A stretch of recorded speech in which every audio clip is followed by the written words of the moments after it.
Diga para alguém perto de você, diga, fica facinho, facinho para Jesus. Vamos lá? Lucas capítulo 6, verso 12. Lucas capítulo 6, verso 12. A palavra de Deus nos fala assim. Nós vamos desenvolver a nossa mensagem através desse texto. Num daqueles dias, Jesus saiu para o monte a fim de orar e passou a noite inteira orando. Verso número 13. Ao amanhecer, chamou os seus discípulos e escolheu 12 deles. Alguém de bem alto como diga, escolheu.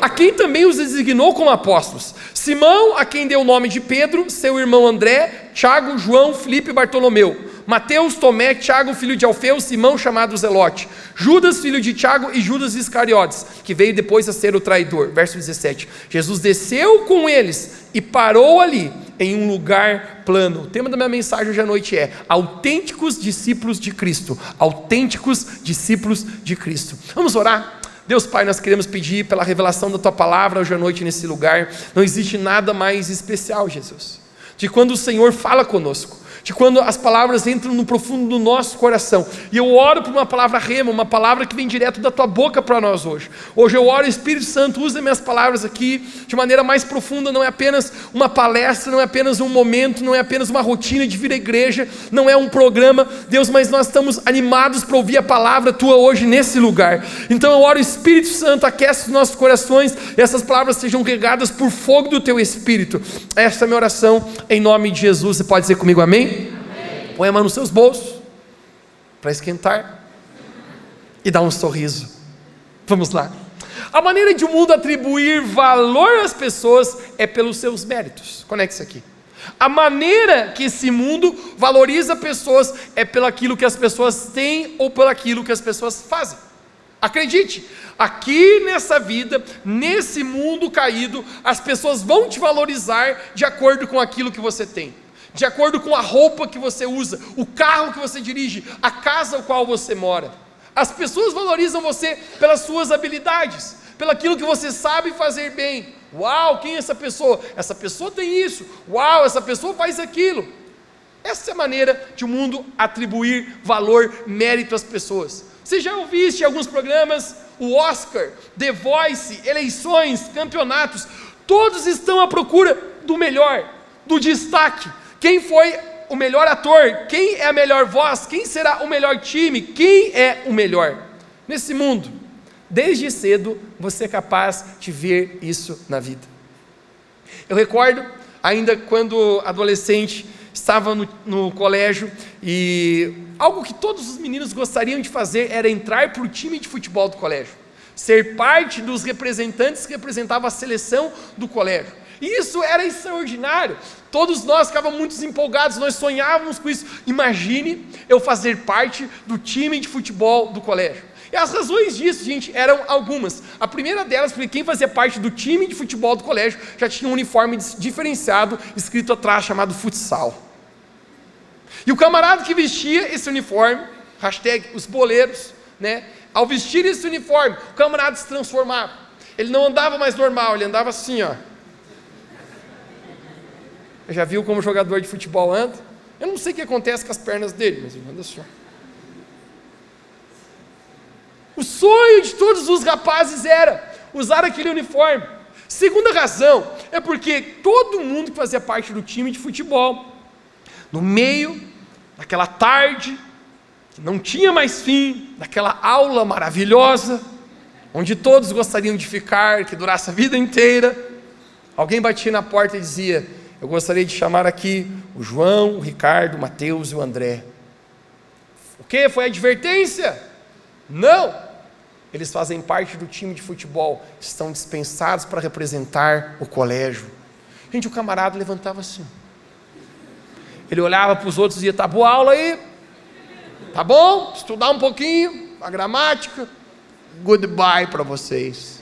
O camarada saía da sala, meu irmão, assim, ó, passando alto, salto 15, virava para trás, dava um tchauzinho e ainda ganhava um ponto na média. Meu irmão, pensa no sonho que era para todos nós esse negócio, fazer parte do time. Reuniam um ginásio cheio de meninos lá, e todos estavam, gente, para ser submetidos a um teste. De mais de 300 meninos lá, apenas 12 eram selecionados para representar o time do colégio. O nosso sonho era poder representar aquele time. Escolhas. O mundo valoriza pelo melhor. Quem será o melhor? Apenas os melhores são escolhidos. Certo ou errado? Deixa eu perguntar para você. Como funciona a mente de Deus em relação a isso? Já parou para pensar? Como que Deus, Ele escolhe as pessoas do seu time? Em Lucas capítulo 6, nessa história que nós acabamos de olhar, Jesus estava pronto para fazer a sua seleção. Jesus iria escolher 6 discípulos, que se tornariam apóstolos, que estariam responsáveis pela continuidade do Evangelho. Lembre, Jesus precisa fazer uma boa escolha. Porque a propósito, Jesus sabe que um dia ele seria crucificado na cruz, que ele ressuscitaria dentre os mortos. A propósito, quem acredita que Jesus ressuscitou dentre os mortos, ele está aqui nesse lugar. Obrigado por tua mente entusiasmada, eu vou convir que o frio congelou na sua boca.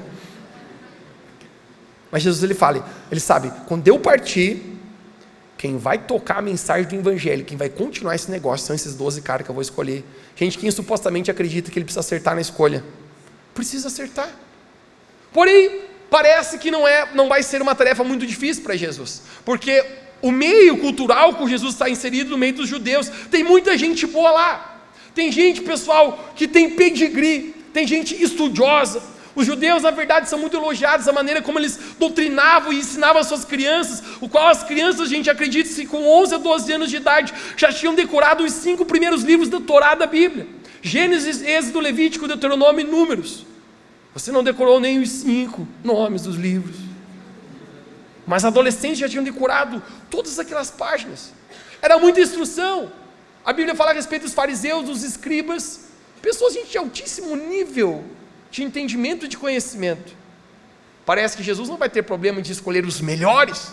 No peneirão de Jesus, quando Jesus reunir as pessoas, ele vai fazer um teste, vai ser fácil Jesus escolher. Com certeza, Jesus vai escolher os melhores. Vamos ver quem Jesus vai escolher. Ele vai pegar os melhores currículos. Jesus escolhe Pedro, Tiago e João. Quem era Pedro, Tiago e João? Homens simplórios, pescadores que tinham uma cooperativa de pesca, ganhavam a sua vida e pagavam seus boletos através da pesca. O fato é que a Bíblia fala que Pedro, Tiago e João eram iletrados. Mateus, o que significa iletrado? Analfabetos. Não sabiam ler nem escrever. Jesus escolhe eles. Jesus escolhe em Pedro. Pedro, um homem que tinha muitos problemas internos com ele mesmo. Pedro era um cara pavio curto. Pedro dava problema em todo lugar onde ele estava. Ele, aquele cara que tinha atitude antes de pensar. Você conhece alguém assim? Não sei quem fui. Pedro era dessa maneira. Jesus continua escolhendo a sua lista. Ele escolhe em 2 irmãos chamados Tiago e João. Alguém de obrigado comigo, diga Tiago e João. Mateus, quem é Tiago e João? Não temos tantas pistas sobre eles, mas sabemos, gente, que eles tinham um apelido. Eles haviam recebido um apelido no bairro onde eles moravam. No Guarujá eles eram conhecidos como... Eu amo Guarujá, todo mundo fala, né? Como filhos do trovão. Filhos do trovão? Mateus, por que o apelido deles era filhos do trovão? Com certeza porque eles eram muito bonzinhos. Aí receberam o apelido de filhos do trovão. É óbvio que não. Gente, esses camaradas, o pau torava a vida o tempo inteiro com eles. Filhos do trovão, os caras gostavam de uma briga, gostavam de um ringue, gostavam, gente, de pau quebrar, o barraqueiro mesmo. Alguém conhece alguém barraqueiro? Alguém que gostava, gente, qualquer coisa já estava violentamente pronto para brigar. E tem gente que gosta de brigar, é ou não é? Tem gente que gosta. Cadê os homens hoje aqui? Cadê os homens com frio hoje aqui? Um boi mugindo. Um barulho aqui. Gente, tem rapazado que gosta de brigar, mano. Tem cara que fica olhando assim. Olha torto que eu sou. O que você está olhando aí? Tem cara que gosta de brigar. Tiago e João, os filhos do trovão. Nunca me esqueço, uma vez eu vi uma reportagem de um jogador de futebol. Ele era do time rival, qual eu torço, inclusive. Alguém lembra de um camarada chamado Luiz Fabiano? Era um atacante. Pensa num camarada que era filho do trovão, meu irmão. Esse cara gostava de brigar. E uma vez um repórter foi entrevistar, ele falou: Luiz Fabiano, você todo jogo se envolve numa briga, já não parou para pensar? Ele falou: pois é, mas os caras também fazem isso, e não sei o que, o cara pensa no cara esquentar. E o repórter perguntou: mas o que você prefere? Entre fazer um gol e brigar, o que você prefere? Ele, com certeza, ajudar na briga. E o repórter falou: mas entre fazer o gol, ele, ajudar na briga. Porque, gente, era o camarada barraqueiro de carteirinha, como eu disse. Tiago e João, filhos do trovão. Vamos ver. Jesus continua escolhendo outros ali. Judas Iscariotes, precisamos falar alguma coisa? Hashtag traíra. Eu tenho comigo, uma vez traíra, sempre traíra. Jesus escolhe Mateus, cobrador de impostos, era tido como um ladrão. Nós não sabemos outros detalhes sobre Tomé, que foi conhecido como discípulo incrédulo.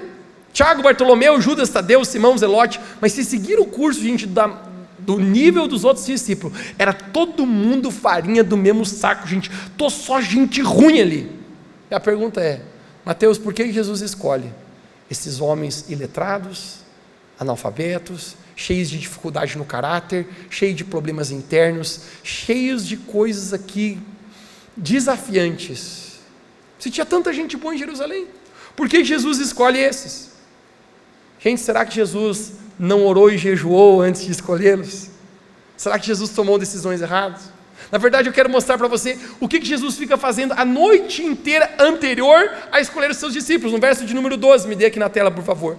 No verso de número 12 diz assim: e Jesus saiu para o monte a fim de orar. Alguém bem diga comigo, diga: a fim de orar. E passou a noite inteira orando, e ao amanhecer chamou os discípulos e escolheu os 12. Gente, Jesus fica a noite inteira orando. Mateus, acho que Jesus dormiu nessa oração. Como pode o cara ficar a noite inteira orando, e quando ele vai escolher, escolhe só os piores? Gente, deixa eu falar algo para você. Obviamente Jesus não dormiu. Obviamente Jesus sabia o que ele estava fazendo. Mateus, mas então o que será que Jesus orou tanto para escolher esses discípulos? Eu quero sugerir algo para você. O que Jesus orava ao escolher os seus discípulos? Eu acredito que Jesus orava: Deus, não me deixe ver como o mundo vê. O mundo escolhe por habilidades. O mundo escolhe por méritos. O mundo está em busca do melhor, do capacitado.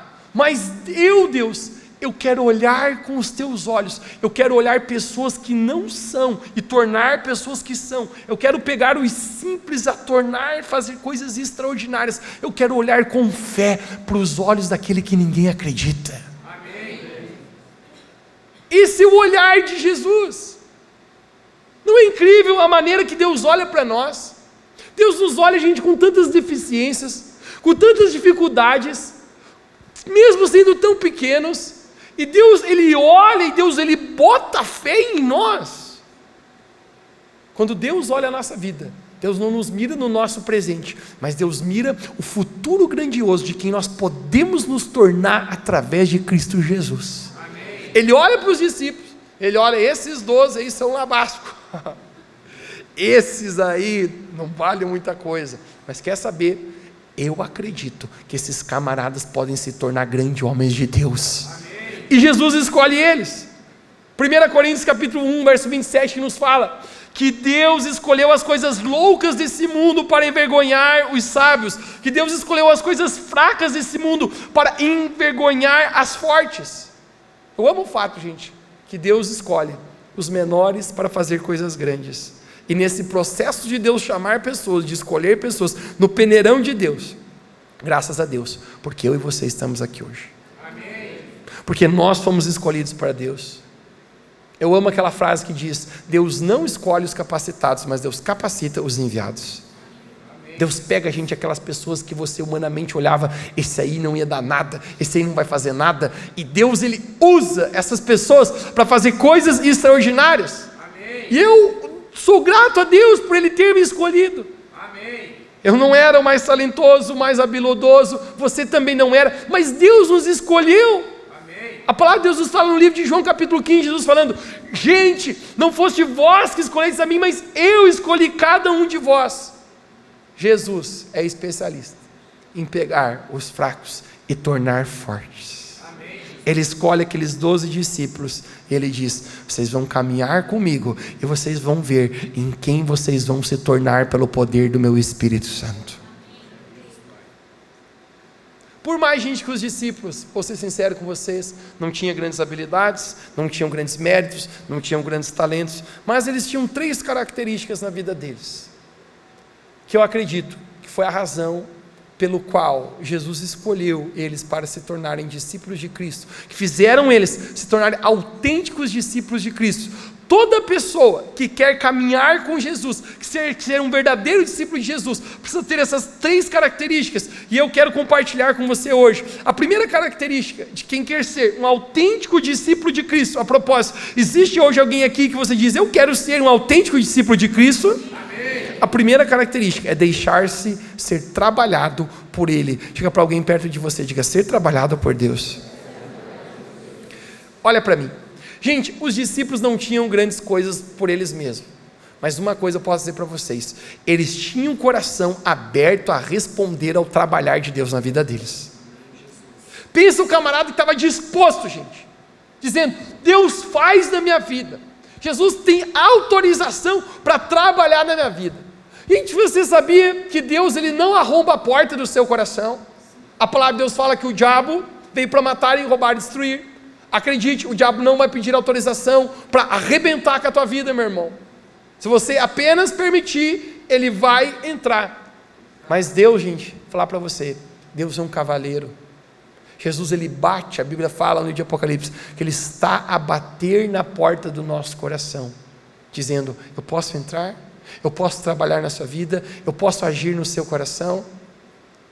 Se tem uma coisa que eu vejo na vida desses discípulos, gente, era a gente disposta a ser trabalhado por Deus.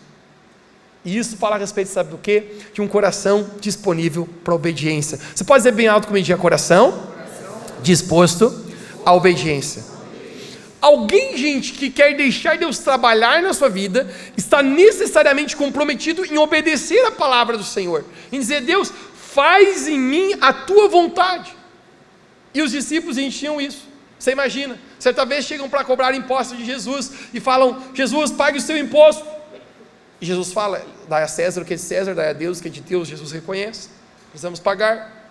Olha para os outros discípulos e falam, alguém tem dinheiro? Ninguém tem. Falam para Jesus, faz você um pix. Ele falou, não tem nada. E Jesus fala para Pedro, Pedro, então sabe o que você faz? Você vai até o rio, joga a sua vara de pescar, pesca um peixe, e dentro do peixe vai ter uma moeda, você pega aquela moeda e paga o imposto. Gente, vamos ser sinceros, qual é a chance disso dar certo? Alguns de nós aqui já seria um milagre pescar um peixe. Aí você vai acreditar que vai ter uma moeda dentro do peixe. Deus, é mais fácil jogar na Mega Sena e ganhar e pagar o imposto. Mas sabe o que Pedro faz, gente? Ele tem o coração aberto para ser trabalhado por Deus. Ele obedece Jesus. Amém. Certa vez Jesus fala, Pedro, eu vou entrar em Jerusalém, eu vou entrar numa jumentinha que jamais foi montada antes. Você vai até uma casa e diz, o mestre pediu a jumentinha. Só isso, Jesus? Só fala isso e vai. Sabe o que faz Pedro, gente? Obedece, ele só chega lá na casa, bate na porta e diz, o mestre pediu a sua jumentinha. Gente, não parece um pouco estranho isso? Sim. Jesus, como é que o cara vai dar a jumentinha se ele nem me conhece? Eu me lembro quando era criança, às vezes o pai dava uma coordenada para a gente, vai lá na loja e pega um negócio e traz para mim. A minha indagação era, você já pagou? O cara sabe que eu vou pegar? Fala para ele. O pai dizia, só vai. Eu dizia, não, mas já falou. Porque eu não quero chegar lá, passar vergonha, dizer, dá peça aí, mas tem que pagar, e aí eu não tenho. É mais ou menos Jesus está fazendo isso com Pedro. Chega lá e pede a jumentinha. Pedro é obediente, gente. Alguém diga beato comigo, diga obediência. Obediência. Um coração disposto a ser trabalhado por Deus, gente, é um coração que está aberto para a obediência. Pedro vai lá, pede jumentinha, milagrosamente o cara dá a jumentinha, olha que loucura. Porque quem está disposto a ser trabalhado por Deus, Deus sempre está agindo na vida dessa pessoa. Jesus limava a vida dos seus discípulos, porque caminhar com Jesus, gente, é muitas vezes ser encorajado, mas muitas vezes é tomar uma bordoada no ouvido. Toma distraído. Às vezes Jesus olhava para os discípulos e falava, homem de pouca fé. Jesus repreendia eles. Você imagina, rapaz, você caminhando e dizer alguém dizer para você tem pouca fé. Jesus fazia isso. Certa vez Jesus olha para Pedro e fala: ô Pedro, sai daqui, Satanás. Uau, Jesus chamou o cara de Satanás. Você não ficaria um pouco ofendido? Mateus, uma vez chamei minha sogra já. Ela até que gostou. Brincadeira. Claro que você ficaria.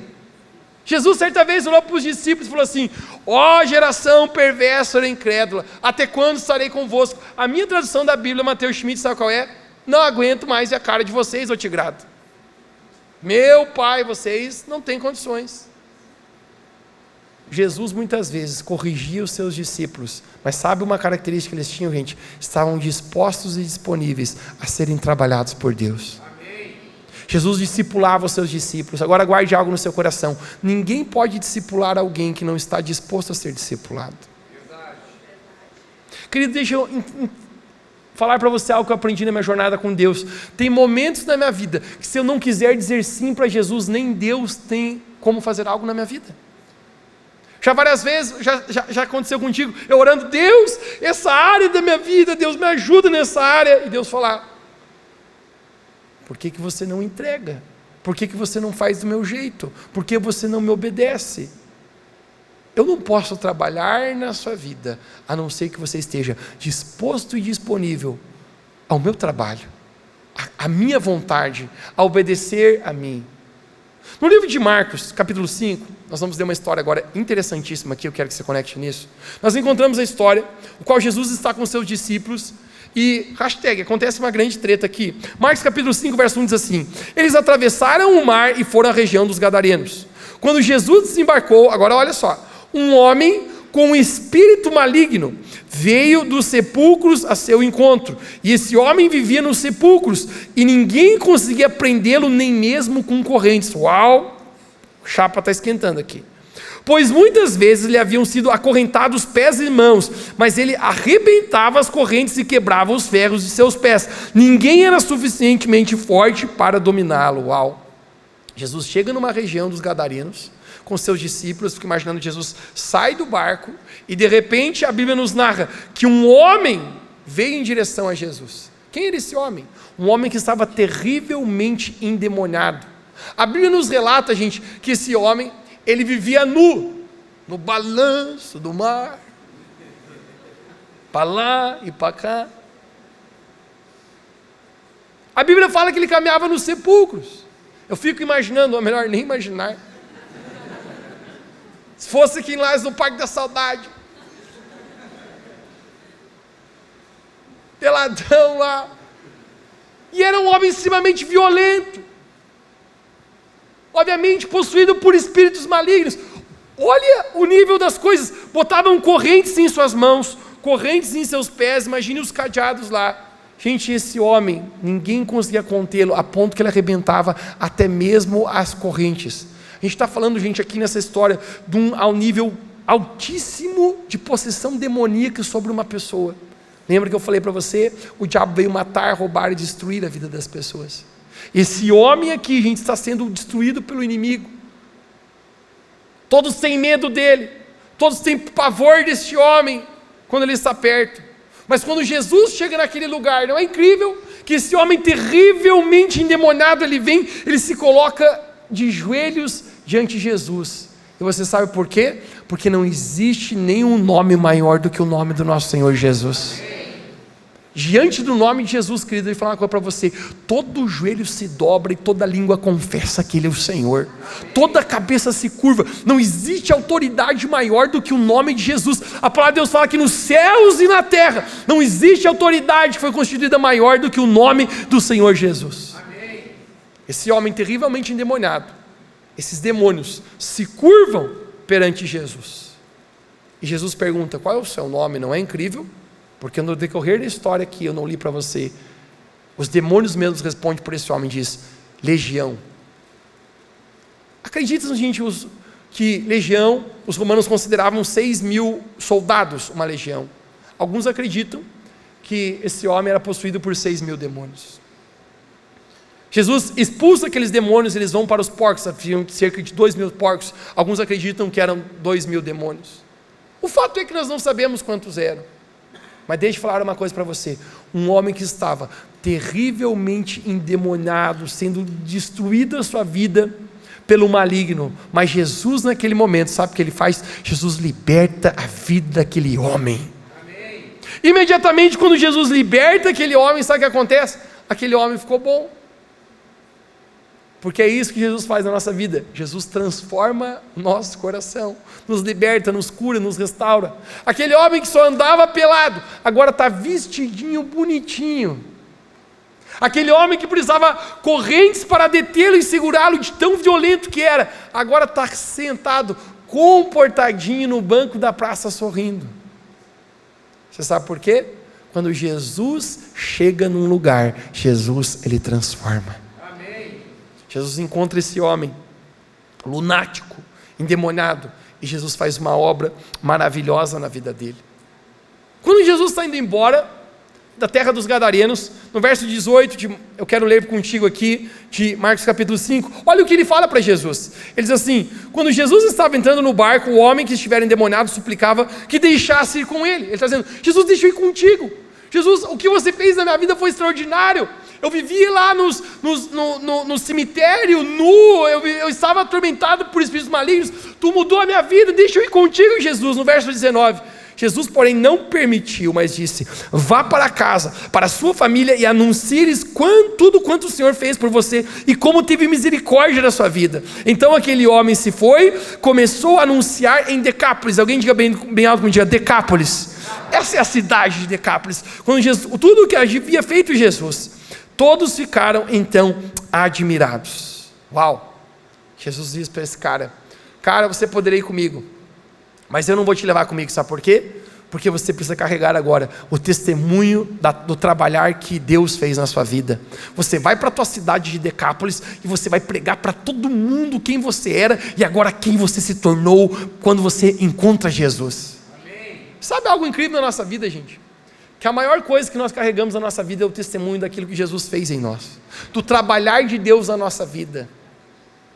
Quando Deus trabalha a nossa vida, quando Deus nos cura, nos liberta, nos restaura. A propósito, gente, quantos aqui se encontraram com Jesus e Jesus mudou a sua vida? Diz um amém onde você está aí. Deus é algo extraordinário, Jesus muda corações.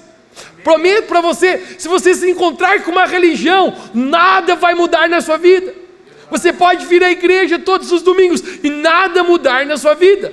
Mas se você se encontrar de fato com Jesus, eu prometo, toda a sua vida será transformada. Quando esse homem se encontra com Jesus, ele é liberto, ele é curado, ele tem um novo sentido para viver. Amém. O velho eu nunca mais aparece, tem uma nova criatura. É isso que declara as Escrituras no livro de 2 Coríntios. O passado fica para trás e todas as coisas se fazem novas em Cristo Jesus. Amém, Jesus. Esse homem está pregando sobre o seu testemunho. Isso é muito poderoso. O testemunho de alguém. Alguns dias atrás, um amigo meu falou para mim: Mateus, eu fiquei sabendo que tem um homem que está indo na igreja e faz 4 ou 5 meses que ele está indo. Eu falei: sim, é verdade, ele está indo. E ele falou: eu queria falar uma coisa para você. Eu encontrei alguns dias ele atrás e eu não reconheço mais ele. Aquele homem era um homem violento, áspero, ele gostava de fazer confusão com todo mundo. Ele se tornou um homem doce e um homem manso. Não é incrível? O trabalhar de Deus na vida de uma pessoa, gente. Quando a gente se encontra com Jesus, a obra que Jesus faz no nosso coração, como Deus nos transforma, isso é incrível. Agora, sabe a grande questão, gente? Que nós precisamos permitir ser trabalhados por Deus, porque essa é a característica de um autêntico discípulo de Jesus: deixar Jesus trabalhar na nossa vida, ser capaz de dizer: sim, Jesus, faz em mim o que tu queres fazer. Alguém pode dizer bem alto comigo? Diga: sim, Jesus. Sim, Jesus. Quando você diz sim, Jesus, Deus precisa confrontar o nosso coração, gente, trabalhar a nossa vida. Isso fala a respeito de se voltar em obediência ao Senhor, de ouvir a palavra de Deus, e como o apóstolo Tiago fala, não sejam apenas meros ouvintes da palavra, mas praticantes, porque se você é apenas um ouvinte, você engana a si mesmo, mas se você pratica, ou seja, obedece a palavra de Deus, você está dizendo sim para essa obra que Jesus está tentando fazer na sua vida. Amém. Agora o grande problema, gente, sabe qual é? que o nosso problema não é o demônio. Muitas vezes, como esse cara de Marcos capítulo 5, que nós encontramos esse homem gadareno. Mas o nosso problema é o nosso orgulho, o nosso ego, os nossos achismos, o nosso não querer se submeter e render a nossa vida de fato à vontade de Deus, e isso nos priva do trabalhar de Jesus nas nossas vidas. Na verdade, quer que eu seja sincero com você? Às vezes, se fosse o demônio, era mais fácil de resolver, porque o demônio, na autoridade do nome do Senhor Jesus, gente, prometo para você, em 3 segundos ele vai embora, porque ninguém tem poder contra o nome de Jesus. Amém. Mas quem já descobriu, gente, o trabalho que é nós sermos trabalhados e transformados aqui dentro de nós, quando dentro de nós precisamos nos humilhar, nós precisamos aprender a perdoar, deixar o nosso orgulho, precisamos aprender a diminuir nós, para que Deus cresça na nossa vida, quando o problema é o nosso caráter, gente, que precisa ser trabalhado por Jesus. Pai e mãe contam uma história, no início do ministério deles, eles contam essa história esporadicamente, eles ainda estavam começando o ministério, e eles foram chamados para ajudar um casal que estava quase se separando. O casal já estava quase se separando, e eles eram donos de uma casa de carnes, de um açougue. E quando eles chegam lá, a senhora estava com um avental, com uma faca na mão, e ela falou: o senhor é o pastor que veio nos ajudar? E ele falou: sim. A mulher largou a faca e ela: sente aqui, eu quero contar a minha história para ti.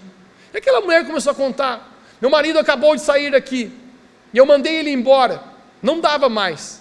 E ela começou a contar a respeito do como o marido dela era.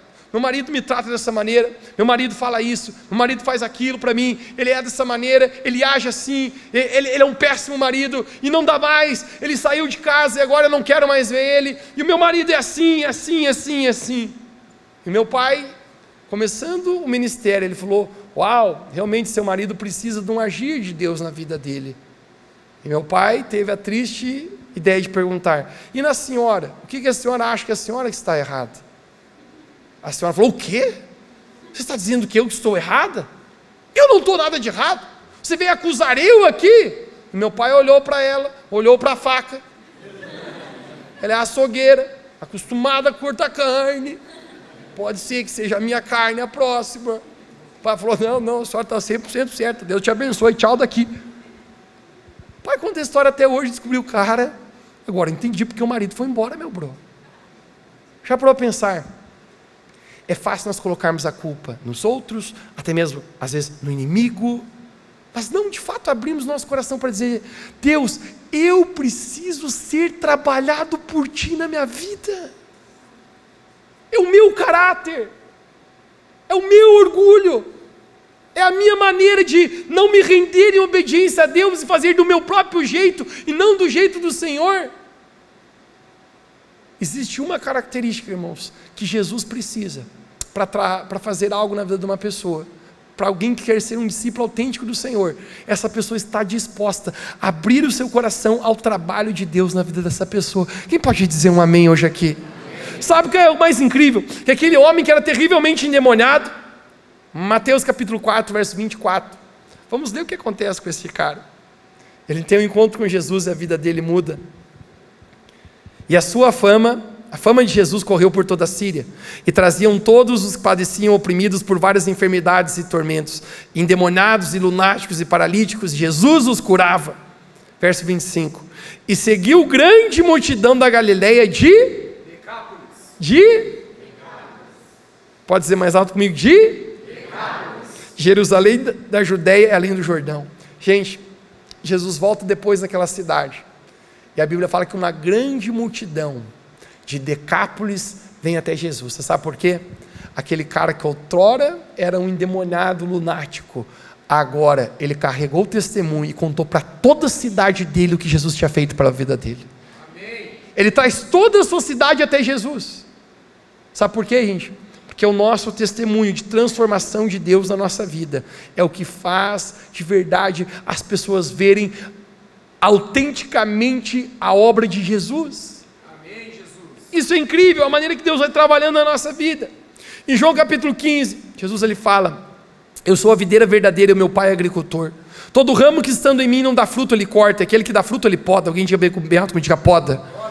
Para que dê mais fruto ainda. Sabe o que é o fato, gente? Que Deus, Ele tem a maneira de podar a nossa vida. Você sabe por que Deus nos poda? Porque Deus quer ver a nossa árvore dar frutos. Amém.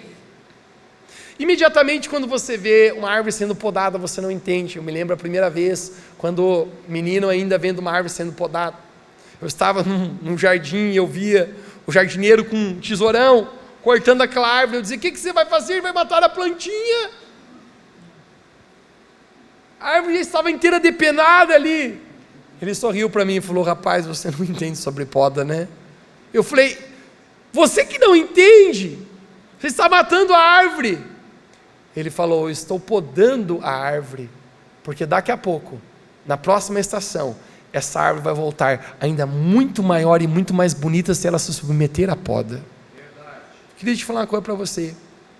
Muitas vezes Deus vem com a sua tesoura podar coisas no nosso caráter, podar coisas na nossa vida que nos impedem de dar frutos, que nos impede de crescermos mais. Agora a pergunta é: eu e você estamos dizendo sim à poda de Jesus ou nós estamos resistindo à poda do Senhor? Todas as vezes que nós dizemos sim ao trabalhar de Jesus na nossa vida, a propósito e a vontade de Deus está cumprindo em nós, nós estamos avançando. Ser um discípulo de Jesus requer estar disposto e disponível para o trabalho de Deus na nossa vida. Lembre, não precisa grandes habilidades, grandes méritos, grandes coisas, mas precisa dizer sim, Jesus, eu me abro ao teu trabalhar na minha vida. Quem pode dizer um amém aqui nessa noite? Ser um discípulo de Jesus requer negar-se a si mesmo. Você pode dizer comigo, negar-se a si mesmo? O evangelho, gente, tem a ver com cruz. Mateus, sério, não me falaram a respeito disso. O evangelho tem a ver com cruz. Não tente tirar a cruz do evangelho. E a cruz fala a respeito do quê? De morte. Jesus, ele entregou-se a si mesmo. Jesus, ele foi ao maior nível de amor que alguém poderia ir. A palavra de Deus nos fala: alguém capaz de dar a vida em favor de seus amigos. Foi isso que Jesus fez. Ele deu a vida por nós. Jesus negou-se a si mesmo. Em Mateus capítulo 26, a palavra de Deus nos fala que Jesus estava num jardim chamado Getsêmani. A hora da sua morte estava se aproximando. E Jesus, ele começa a ver o que ia acontecer com ele. Ele consegue ver o cenário da crucificação, como ele seria esmagado, como ele iria sofrer. E não é incrível ver o lado 100% divino de Jesus, mas ao mesmo tempo o lado 100% humano de Jesus. Jesus 100% Deus e 100% homem ao mesmo tempo. E Jesus faz uma oração então para Deus. Ele fala: Deus, se possível, afasta-se de mim esse cálice. Gente, todas as vezes na Bíblia que aparece a palavra cálice, não é para algo bom. Cálice sempre é para algo ruim. Existe a palavra, o cálice da ira de Deus, o cálice de dor, o cálice de sofrimento. Jesus está orando, sabe o quê? Deus, se possível, me poupa de ter que ser esmagado nessa cruz. Mas sabe o que é mais incrível? A oração que Jesus faz depois, ele fala: porém não seja feita a minha vontade, mas a tua vontade que estás no céu, Pai. Sabe o que Jesus está fazendo? Alguém diga bem alto comigo, diga: negando a si mesmo. É isso que Jesus fez ao morrer na cruz por nós, por amor a nós. Agora Jesus, ele está requerindo. Lucas capítulo 9, no verso 23, Jesus está dizendo: todo aquele que quiser ser meu discípulo, todo aquele que verdadeiramente, de maneira autêntica quiser ser meu discípulo. Jesus fala, dizia a todos, era todos, não era apenas para alguns: se alguém quiser vir após mim, negue-se a si mesmo, tome a cada dia a sua cruz e siga-me. Jesus está dizendo: você quer ser meu discípulo? Você quer caminhar comigo? Eu vou te mostrar a condição do que quer ser. Não é ir à igreja, não é ler o livro e postar no Instagram,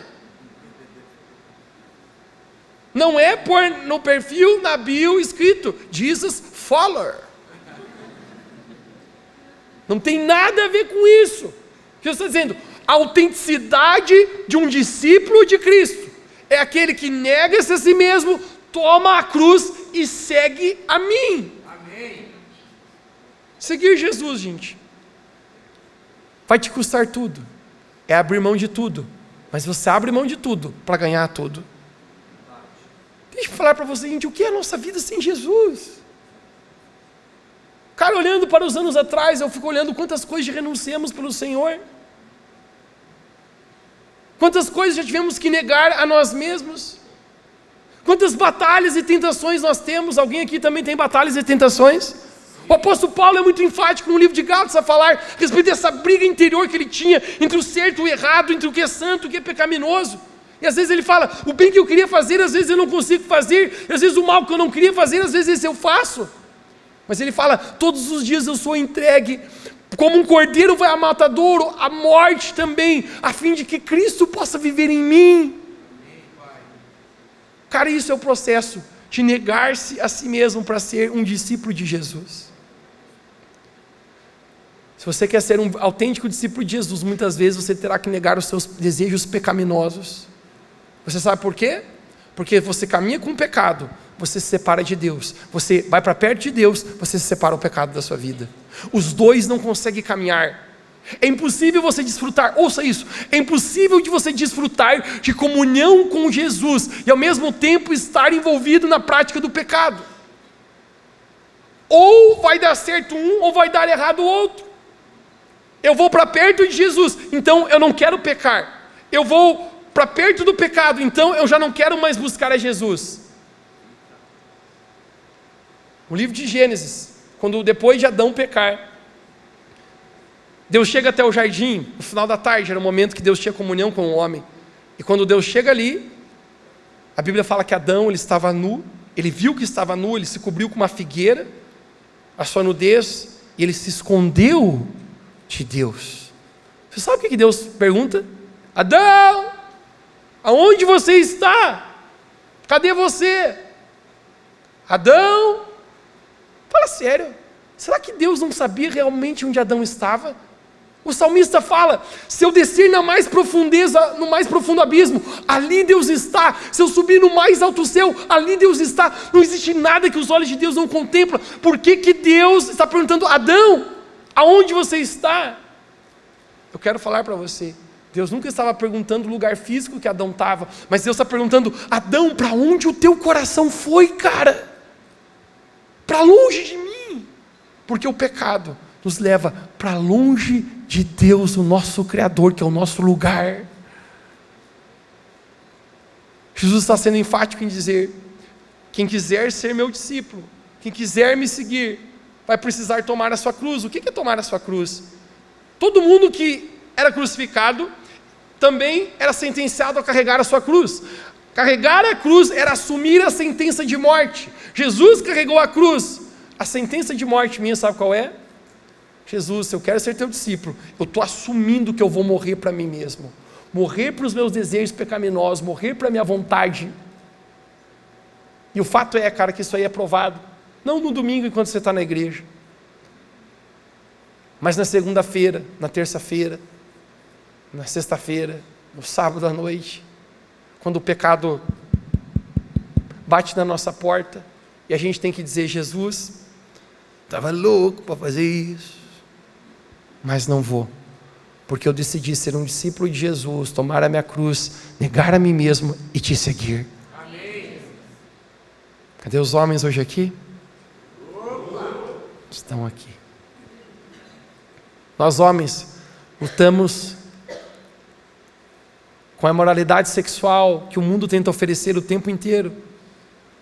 Talvez a gente é a geração mais desafiante para você caminhar em pureza e santidade de todas as eras, a geração que nós estamos hoje aqui. É difícil, cara, você abrir sequer a sua rede social e não ser exposto à sensualidade. A propósito, a moda não é tirar uma foto assim. A moda é tirar a foto assim. Uau, preciso de likes. Se eu fazer assim, tenho mais likes. O problema é que nós, os homens que estão caminhando com Jesus, meu irmão, você sabe a batalha que é? E você precisa dizer, Jesus, esses meus hormônios que mais parecem os demônios, preciso negar a mim mesmo.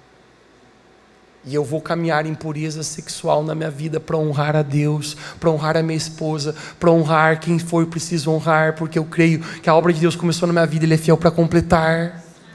Amém. Tem dia que você acorda igual uma melancia quente, louco para fazer mal para alguém. E você diz: Deus, eu vou negar a mim mesmo. Eu vou me negar, tomar a minha cruz. Domingo que vem, gente, nós estamos começando o propósito 7 dias de jejum. Amém. Gente, vamos ser enfáticos. Por que a gente jejua e ora? É para Deus nos amar mais? Não. Você não pode fazer nada para que Deus te ame mais, cara.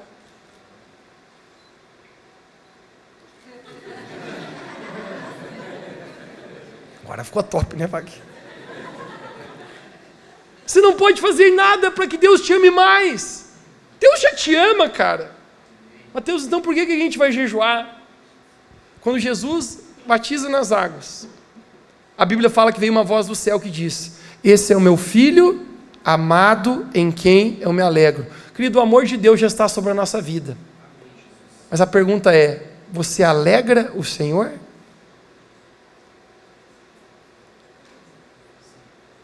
Deus fala: eu amo Ele, mas Ele também me alegra. São duas coisas diferentes. Uma coisa é você ser amado, outra coisa é você alegrar o coração do Senhor. Quando eu estou negando a mim mesmo, quando eu estou me separando para Deus, quando eu estou tomando a minha cruz, eu estou, obviamente, dizendo: Jesus, eu sei que o Senhor já me ama, eu vou jejuar, eu sei que o Senhor já me ama, mas eu quero te agradar. A propósito, o jejum, gente, está totalmente ligado à mortificação da nossa carne. Se você está apanhando para a sua carne, você está sendo surrado pelos desejos, pelos vícios imorais na sua vida, querido, entre num lugar de guerra através do jejum e de oração. Amém. Tome o controle da sua vida e diga: não, cara, eu nasci para ser santo, eu nasci para amar o Senhor. Eu não estou te julgando já aqui, pelo amor de Deus, porque eu já experimentei na minha carne o que é ser surrado pelo Satanás, bro. Quando o inimigo faz de você como um cachorrinho com uma coleira que vai até num lugar e depois ele puxa de volta. Mas sabe uma coisa que eu me recuso a viver? É preso numa coleira pelo Satanás. Eu digo: Jesus, eu vou entrar nesse lugar de jejum, de oração, e eu vou vencer as minhas batalhas. Amém. Tome a sua cruz, negue-se a si mesmo. Por fim, eu quero encerrar a terceira característica de um autêntico discípulo de Cristo. Um autêntico discípulo de Cristo ama o Senhor mais do que a sua própria vida. Você pode dizer bem alto comigo que o meu amor pelo Senhor possa crescer. Conecte-se aqui. Quando Jesus estava aqui na terra, Jesus deixou bem claro, gente, o nível de relacionamento que Jesus estava propondo a quem quisesse ser seu discípulo. Jesus, ele fala: quem quiser ser meu discípulo precisa entrar nessa aliança de amor, nessa aliança de amar de todo o coração. E Jesus nos chama essa aliança de amor. Você sabe por quê? Porque Jesus deu tudo por amor a nós. Gente, Jesus nos amou tanto, capaz de dar a sua própria vida. E a pergunta agora é: nós estamos dispostos a responder esse amor de Jesus? Você sabe qual é a grande batalha da humanidade? A grande batalha da sua vida é pelo seu coração. Quem o seu coração irá amar nessa vida? Eu e você fomos criados, gente, para amar ao Senhor. Eu e você fomos criados, gente, para adorar ao Senhor. Não existe nada nessa vida que nos completa, a não ser, gente, a presença de Deus. Não existe nada nessa vida, gente, que nos satisfaz, a não ser Jesus. Eu prometo para você, cara, você pode ter o carro que você sonhava. Quando você comprar, não fará tanto sentido para você. Você pode conseguir a casa que você sonhava. Quando você estiver lá dentro, isso não completará o seu coração, porque apenas Jesus nos completa. Cara, não tem uma profissão, não tem um cargo, não tem qualquer lugar imaginável que a gente possa pensar que nós seríamos satisfeitos quando chegássemos lá, que realmente complete o nosso coração, porque nós fomos criados para amar a Deus, para adorar a Deus. É apenas esse lugar de relacionamento com o Pai que a nossa vida tem, na verdade, um sentido. Verdade. Mas a batalha pelo nosso coração, sabe qual é? O inimigo vai tentar roubar o nosso amor por Jesus. Através das coisas desse mundo, através do pecado, através das distrações, através dos prazeres, onde a gente cai desse lugar de amar o Senhor e a gente entra num lugar com o nosso amor fica tão pequenininho.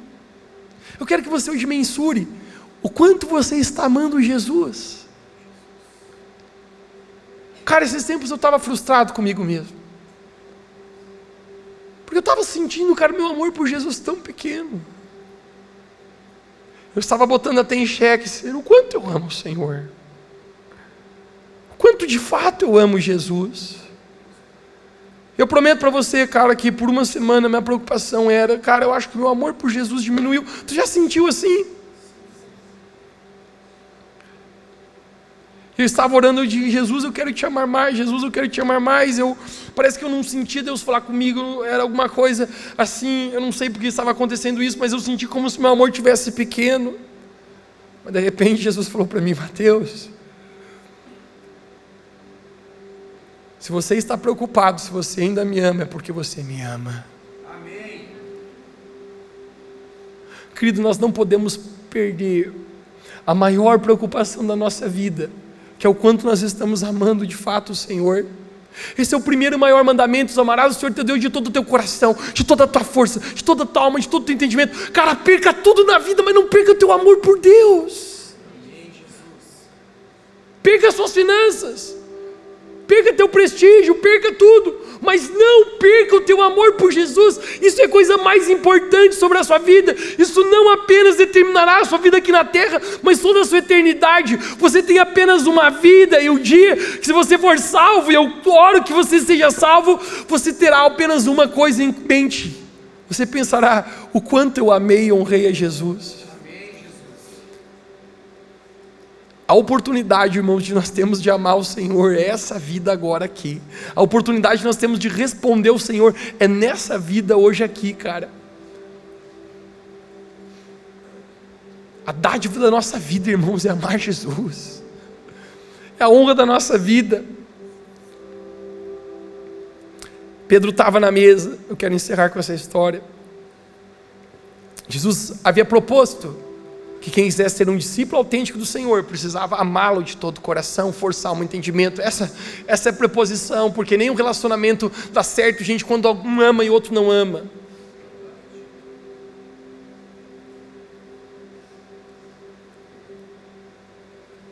Quando Jesus fala: eu vou morrer, os discípulos falam: de jeito nenhum, a gente está pronto para dar vida por ti, te defender.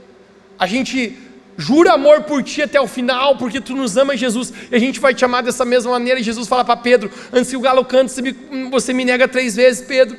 Pedro jura amor por Jesus, e não apenas Pedro, a Bíblia nos fala que os outros discípulos também falaram a mesma coisa. É isso aí, nós estamos no mesmo time, Jesus, a gente chama mais que todas as coisas. Jesus tinha sido enfático a respeito do amor necessário que precisava viver quem quisesse ser um discípulo de Jesus. Jesus falou em Lucas capítulo 9, verso 24, quem quiser salvar a sua vida, vai perder, e quem quiser perder por amor a mim, você pode dizer comigo, diga: por amor a mim. Jesus falou: esse vai salvar.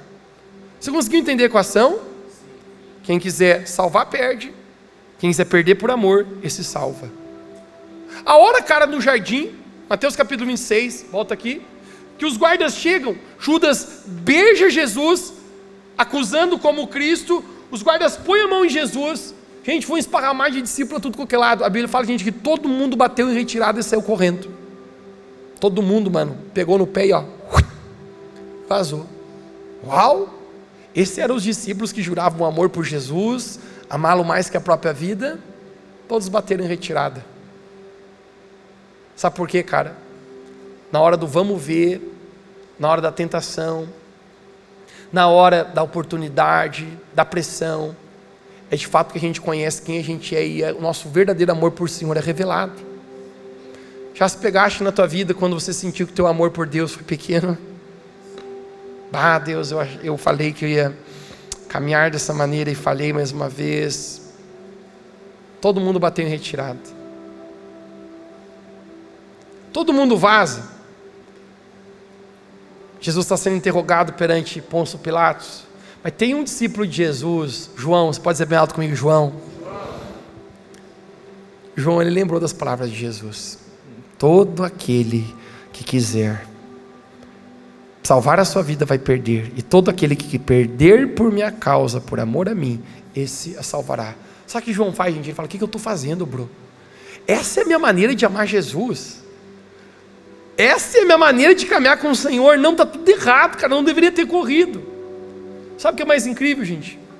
Eu acho que isso aqui nos ensina algo hoje aqui. Que mesmo quando a gente falha, a gente corre de Jesus que a gente não deveria correr, existe uma oportunidade de a gente voltar ainda a amar o Senhor. Existe uma oportunidade de a gente botar a mão no nosso coração e dizer, Jesus, me perdoe, cara, o que eu fiz, bro? Meu lugar é perto de ti. Sabe o que João faz, gente? Ele volta para perto de Jesus. Eu fico imaginando tímido, com os passos meio lentos. Jesus está preso, ele diz, esse aqui é o meu mestre. Vocês vão crucificá-lo, eu também estou pronto para morrer se for preciso. A Bíblia nos fala que quando Jesus estava na cruz, estava ali as 3 Marias. Maria, mãe de Jesus, Maria de Clopas e Maria Madalena. E João estava ali aos pés da cruz também.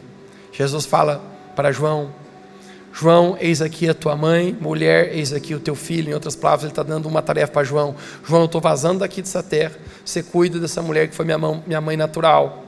Ela é como se fosse tua mãe agora, ele é como se fosse teu filho. Jesus confia para João, que era o seu discípulo mais íntimo, essa missão. Jesus honra a sua autoridade natural aqui na terra, isso é lindo. Amém. Mas sabe qual é o fato, cara? Que João entendeu que ele precisava amar Jesus mais do que a sua própria vida, e por isso ele volta lá. Eu quero encerrar essa mensagem contando isso para você.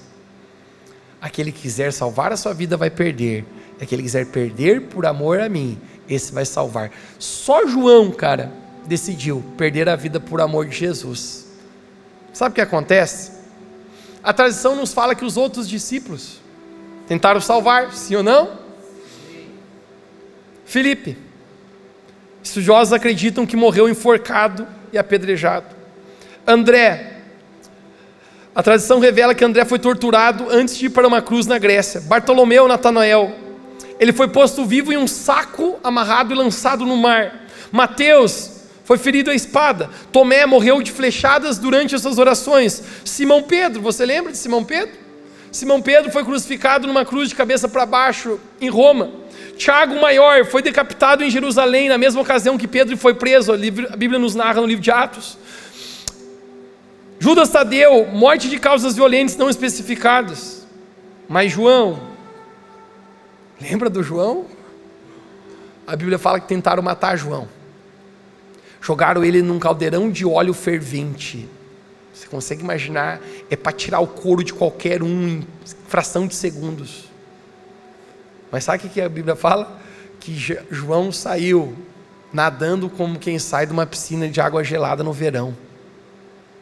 Quem pode matar, gente, um camarada que já está morto? João já estava morto para ele mesmo, cara. Ninguém mata alguém que já está morto. Quando a gente morre para o nosso pecado, a gente morre para nós mesmos. É o momento que a gente começa de fato a viver para Deus, irmãos. Que a nossa vida tem sentido, tem razão. Não conseguem matar João, então exilam ele numa ilha chamada de Patmos. Ali ele tem a revelação do Apocalipse, onde ele escreve o livro inteiro de Apocalipse, que significa estudo do final dos tempos. Revelação. A tradição fala que João morre de idoso. Ninguém consegue matar esse cara. Jesus havia falado, quem quiser salvar, perde. Quem por amor de mim quiser perder, esse vai salvar. Sabe qual é a única questão, querido? A única questão é, quem nós vamos amar nessa vida? De quem será de verdade o nosso coração? Jesus, ele deu tudo por amor a nós. Eu apenas sinto, gente, uma reciprocidade hoje da parte de Deus, tentando entrar no nosso coração hoje, em dizer, Jesus, eu também quero te amar dessa maneira. Eu quero te responder esse amor.